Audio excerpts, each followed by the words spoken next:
have discussed yesterday. And the last topic that we have discussed yesterday was the types of financial system, that is formal and informal. So formal financial system is simply a system in which what we are seeing here, a system in particular way that is regulated or that has a certain rules and regulation. And informal financial system is the system which do not have any kind of regulations or something is going on. Hana, it depends on the individual financiers, whatever they want to charge on the particular money, that will be decided by themselves only. So let's start. This is the Indian financial system, and this is the regulatory bodies we have discussed: the RBI, SEBI, PFRDA, Adda. These are the regulatory bodies of the financial system. Now, next, if I talk about the informal financial system, you can see informal financial system is simply a financial system that has evolved as an extension of a social structure. Like in the last class, we have discussed, like if I need a money, I have two options. I can go to the bank and take a loan from there, or I can go to my relatives or my friends or my parents and take funds from them. So if I'm taking funds from my relatives or friends or parents, that is an informal system that has been extension of the social structure, right? But if I'm going to take a loan from the bank, that will be known as your formal system. So you can see here, the statement is saying that informal financial system has evolved as an extension of the social structure, like with each other. After discussion with each other, we are asking for the funds. Now, and it's categorized by lack of regulations. So no regulations are there. If the relatives wants to charge a certain rate of interest, they will charge according to their will. And if they don't want to, they will do not charge it. And there is no requirement such as about the collateral and all. So this is all depends on the individual person. Hana, so there is no regulation, lack of regulations will be seen there. Now, low transaction cost is there because the rate of interest depends on your mutual understanding. Then unstructured procedures are there. Like in the bank's loan or in the banking system, we have a structured procedure that covers, like, what can I say? Before providing loan to the customer, you have to check their credit history. After that, you have to check the purpose of a loan. You have to check the income background. You have to check the collateral size and amount. You have to check that the third party guarantee is there or not, etc. But here there is an unstructured procedure. Transparency and low default rates will be there, right, in case of your informal system. Now, next, typically the examples of informal financial system is individual money lenders. Money lenders are the sahukars. Then we have traders, relatives, neighbors. You are taking money from these. They are not regulatory bodies. They are not the participant of the regulatory financial system. Now, group of persons who could be operating as association and funds. Okay. Now, apart from that, you will have partnership firm that consists the local borrowers, the pawnbrokers, then non-banking financial intermediaries such as finance, investment, and chit fund companies, etc. So these are also informal financial systems. Acha, what is chit fund? Let me know. What is chit fund? If you do not understand any particular word here, do ask the meaning of that. Now, let me know what is chit fund.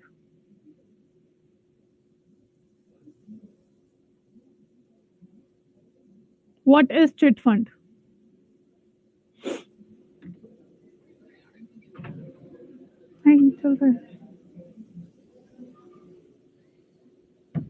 What is chit fund? Let me know.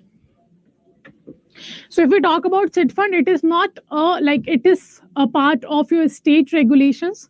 The state governments took part in it. Let me know what is chit fund. If you do not know the answer, just write don't know.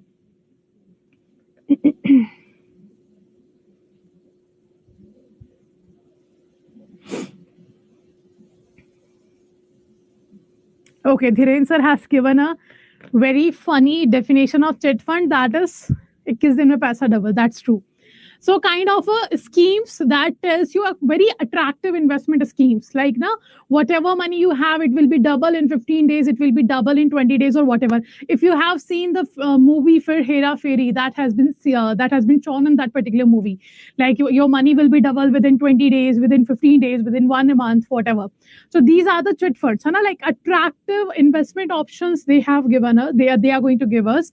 And they are actually doing what? They are just a kind of a lottery business. They will give you a chit will be prepared with the name of the investor, and one of the chit will be taken from out of that, and the money will be given to that particular person. But they are very risky.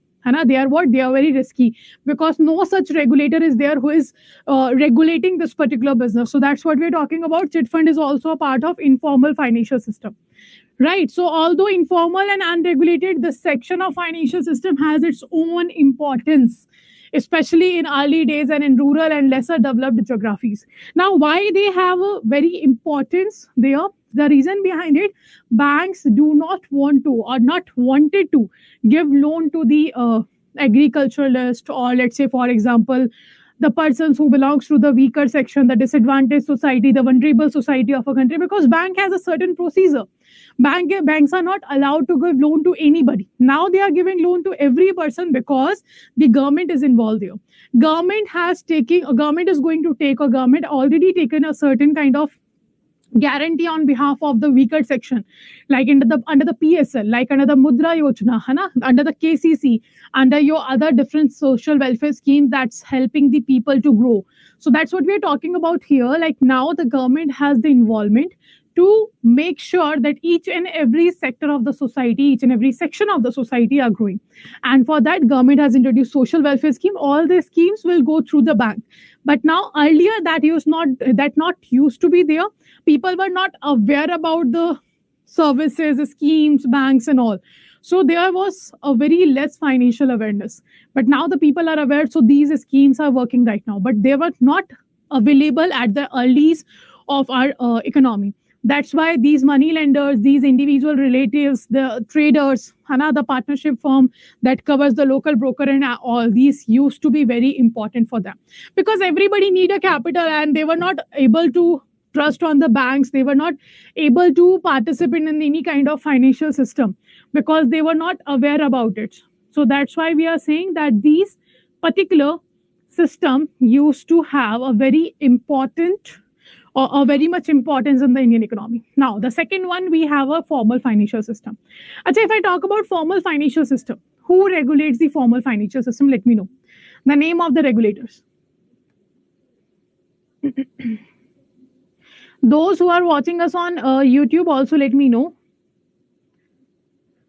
And also you can ask your questions because I'm also checking the comments of YouTube. Okay, so first let me know the regulators of formal financial system. Who can be the regulator? So first of all, the formal financial sector or the system is the same as a formal form of any organization that covers the rule book, that covers the terms and conditions, that covers the guidelines and etc. That will be seen here. So you can see if we talk about the formal financial sector, on the other hand, it categorized by presence of an organized, institutional, regulated system. What will be present there? A certain organized way will be there in the organization. Like every organization that have a hierarchy there. And you have to go through the hierarchy. Second, institution. It will be institutional. It will be regulated by the regulators, like you guys are saying. RBI, SEBI, apart from that, Adda, PFRDA, these are the regulators of our country. Now, which caters to the financial needs of the modern sphere of economy. It forms the backbone of any economy and one of the most important system in the growth of the nation. And why it is one of the most important? Because it has a terms and conditions, because it has a guidelines. Without that, it is very obvious, and you also know that after having so many guidelines, banks are facing the rise in the NPAs. Banks are facing rise in NPAs. After having so much guidelines and rules and regulations, still this is the situation we are facing. So what if there is no regulation? It is very obvious that if there is no regulation, there is no growth of the economy, because people will start doing fraud and all. The credit risk will increase, the financial risk will increase, the liquidity risk will increase. So these kind of situation can be seen. That's why we are saying this formal financial system is the backbone of any economy, because it helps economy to grow. Clear? Now, next. Acha, what is NPA? Let me know what is NPA. NPA we are going to discuss in the subject of your principles and practices of banking, but also in this particular subject, the certain understanding of NPA is required. So first of all, let me know what is NPA. Apart from that, also let me know what are the ways to overcome the NPA or to recover the NPA. Now, you can see the components of the formal financial system are the financial institutions Like what? Like your banks, like your commercial banks, RRBs, payment banks, small finance banks, etc. Apart from that, NBFCs are there, mutual funds are there, insurance companies, pension funds are there. Then we have financial instrument. Financial instrument means any instrument that we are using in the financial market, like the shares, bond, debenture, deposit accounts, loan types of loans, your insurance schemes, your mutual fund schemes, the different types of schemes of mutual fund, everything will be covered here. Now, the financial market, simply the money market, the capital market. Hai. Apart from that, your forex market will be the part of this formal financial system. Okay. So everyone is saying it is NPA. That is non-performing asset. I'm not asking about the full form. I'm asking what is NPA. NPA is non-performing assets, but what is NPA? It's a type of, or it's a part of the asset of a bank which has not been performing in a market from a certain period of time. Like we know banks provide loan to the customers, and when those customers stop paying or repaying the installments, that amount will be known as non-performing asset. So what is NPA? NPA is a non-performing asset that is simply a type of credit provided by banks to the consumers. On that, the consumers stop paying the principal and interest for a certain period of time, and that period of time will be 90 days for all the other accounts, but two harvest system, or we can say two harvesting crop season or harvest season, you can say, for the agriculture sector. Apart from that, 90 days. But yes, this 90 days can be changed by RBI whenever it is required, right? So if I talk about the formal system, the formal system is simply your organized system, because you know what should be there and what is required to maintain the hierarchy or to maintain the transparency and everything. So regulators, financial institution, financial market services, these are the organized part. These are the formal system. And you can call the informal system the non-organized sectors, right? Like the money lenders, the local bankers or brokers, you can call them traders, landlords, chit funds, etc. These are the informal. So you can call them organized and unorganized also, obviously. Right? Now, next, the financial institutions are divided into two categories. Right? The financial institutions are divided into two categories. That one, we have banking institution, and the second one, we have non-banking financial institution. So if I talk about banking institution, that's very obvious that RBI is going to regulate them. Who is going to regulate them? RBI. But if I talk about non-banking financial institution, who are going to regulate them? Let me know. Banking institution, you all know banking institution will be regulated by RBI. But what about NBFI? Let me know who regulates the NBFI, non-banking financial institution. Now, what banking institutions are covering, let me tell you. Okay. If I talk about banking institution, it will be covering, first of all, the central bank, that will be RBI. And RBI will divide the banks into two categories. That is your scheduled bank.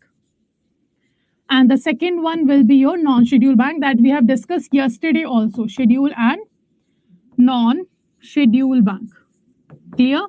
Then if we talk about the scheduled bank are further divided into three categories. That is commercial banks, non-commercial banks, commercial, non-commercial, and cooperative banks. Commercial, non-commercial, and cooperative banks are there, right? In case of commercial banks, there are three types of commercial bank. That is public sector bank. Then we have private sector bank. And then we have foreign bank. These are the three types of commercial banks. The public sector banks include your SBI, State Bank of India, and also your nationalized bank. Nationalized banks. Achha, how many nationalized banks are there? Let me know. Right now, how many nationalized banks are there? NBFC also regulated by RBI. Okay. Dhiren sir is saying RBI. Naresh sir is saying RBI. Michael sir is saying Company Act. Okay. No, actually, the regulation will be done by RBI only. Okay, why? I will let you know who comes under the non-banking financial institution. Then you will understand by yourself that the regulation will be done by RBI. Now, so these are the commercial banks. Now, the cooperative banks include three banks. That is primary credit societies, your urban cooperative banks, or we can say, first of all, district central cooperative banks are there. And then we have a state cooperative banks. Then under the non-scheduled bank, we have local area banks. What we have? We have local area banks. Apart from these, there are different commercial banks also there that have a certain purpose, like the RRBs, payment bank, or small finance bank. This is the banking institution, right? Now, if I talk about the non-banking financial institution, that is also regulated by RBI because it covers what? It covers these. So first of all, we have all India financial institutions. That will be your SIDBI, NABARD, EXIM, NHB, IFCI. So that is obviously regulated by RBI. Second, we have non-banking financial companies. They are registered under the Companies Act, but they will be regulated under the RBI Act. Now, if I talk about PD, you know that is a primary dealers. We have discussed yesterday also. So primary dealers are whom? They are the mediators that helps RBI for the selling and purchasing of government securities. So these are the non-banking financial institutions. Okay, these are non-banking financial institutions. And if I talk about nationalized bank right now, we have 11 nationalized bank only. Some are writing 12 here, but that's not true. We have 11 nationalized bank plus one we have SBI. Okay, so now the public sector banks are 12. The public sector banks are 12. Those who are confused, I will let you know. The public sector banks are 12 now, but the nationalized bank we only have 11. SBI will not be counted in the public nationalized bank. Very good. In 1969, 14 banks were nationalized, and in 1986, banks were nationalized. Very good. Now, next. If we talk about financial institutions, so you can see what is financial institution is. While on one hand cater to entities who possesses wealth, on the other hand they cater to those entrepreneurs and businesses who require the wealth in the form of capital for their investment. Okay, so financial institutions are what? They are the certain entities who have wealth. On the other hand, they cater those entrepreneurs, those businessmen who require the wealth in the form of capital for their investment. So they do both activities. They have assets and liabilities also. So assets are simply the loans that banks are providing to the public. Like if I talk about the bank, every business have certain assets, okay, and certain liabilities. Achha, what is the liability of a bank? Let me know. What is the liability of a bank? What is the liability of a bank?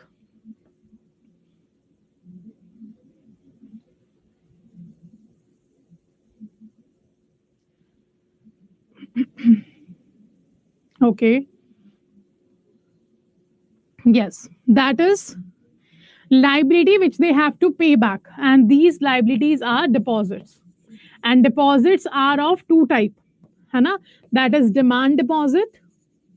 And second, we have term or time deposit. Second, we have term, or you can call it a time deposit also. So deposits, liability means the thing that they have to pay back.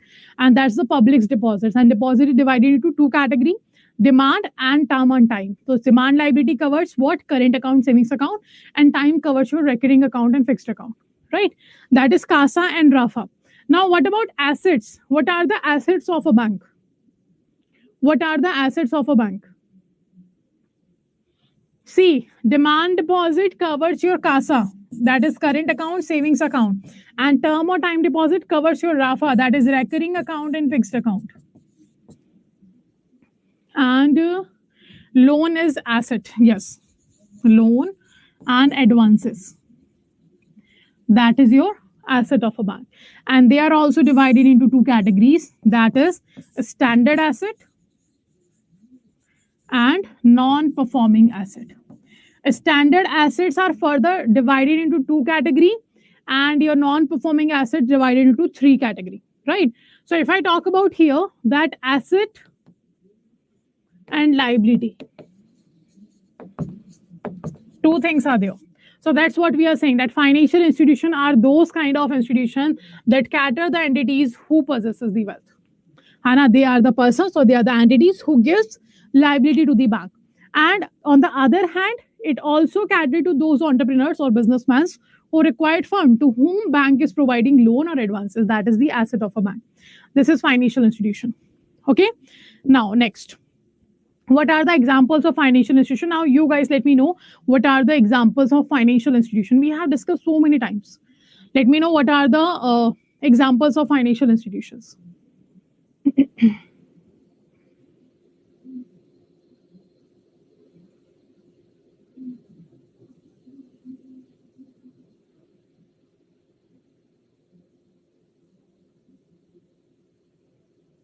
Very good. Banks, NBFCs, yes, and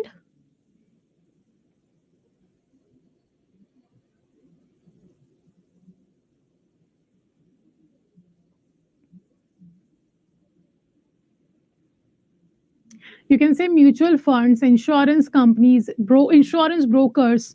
All these are the financial institutions. Na? See, the first we have financial regulators like RBI, SIDBI, SEBI, Adda, PFRD, etc. Second, we have commercial banks and cooperative banks, right? Or different types of bank. All the types of banks will be covered. Then we have NBFCs, non-banking financial companies. All types of NBFCs will be covered here. Acha, can NBFCs take deposit from public? Let me know. Yes or no. Answer in yes or no. Can NBFCs accept deposit from public? Now, next. Development financial institution, that is your SIDBI, NABARD, Exim Bank, NHB, National Housing Bank, IFC, etc. These are development financial institution. Now, next we have insurance companies and brokers. So, download the application, go to the JAIIB CIB section. Here you will find JAIIB CIB. Click on the JAIIB October 2023. Do check all the products. These are the batches, Sankalp batches, and this is what this is your Mahapack. And this is the latest updation that we all have introduced for all of you.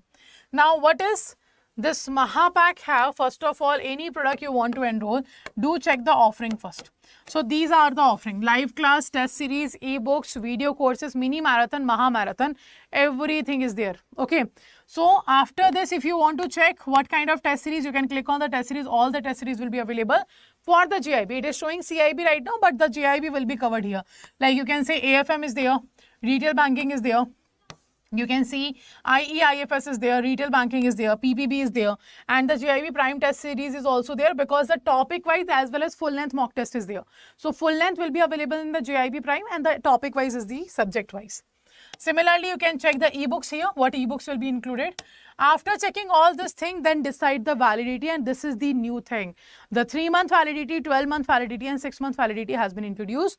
What to do? Just click on the buy now option, enter a code that is August 77, and after enrolling, after clicking August 77, that will be providing you 77% discount. If you want 1% additional discount, just use the coins that is available on the application. You will get 78% discount here. Okay, and this is how you can enroll in the batch. This is how you can enroll in the Mahapack. And if you find any kind of issue, what you can do, you can call on this number and ask your query. Okay, so this is the detail for all of you. And if you find any kind of problem, any kind of doubt, and in practicing question, in mock test, or in live classes, in the regular session, 50 days, 50 classes, you can ask in the comment section. I will be checking your comment and answering there. Okay. So do not forget to subscribe to the channel Officers Adda 24/7 because this is the channel where everything is available for all of you.